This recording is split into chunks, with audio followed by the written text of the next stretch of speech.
Donna. I'm an educator at the North Carolina Aquarium on Roanoke Island. But I'm not at the aquarium today. I'm at the Atlantic Ocean at the Bonnet Street Beach Access in Nags Head, North Carolina. This is a lesson in our Tides They Are A-Changing series. My question to you is, do all tidal communities have the same kind of tides? The lump of water we call a high tide doesn't move smoothly around the Earth.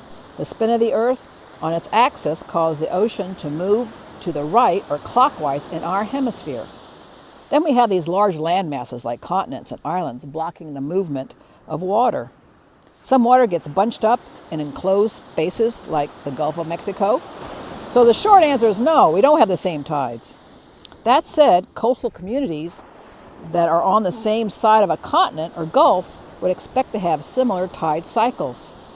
Here on the east coast of the North American continent, we expect 2 high and 2 low tides that are about the same size. This tidal cycle is called SemiDiurnal. In the Gulf of Mexico, they only have 1 high and 1 low tide each day. This cycle is called diurnal.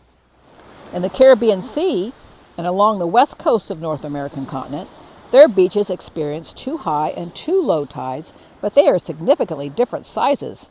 This type of cycle is called a mixed semi-diurnal. Time for some math. For beaches in North Carolina, we expect 2 high and 2 low tides each day. How much time would pass between each low and high tide? Remember, our tides would change from high to low, back to high, back to low, back to high. We have 24 hours in a day and 4 tides.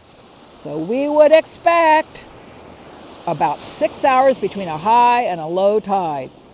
Because the moon loses a bit of time each night as it orbits the Earth, this cycle of high and low tides shifts by a few minutes each day. So that's it for this edition of Tides They Are A-Changing. I hope you learned something about how different our tide cycles can be across the world. I hope you'll tell somebody about what you learned about today. And I'll see you next time.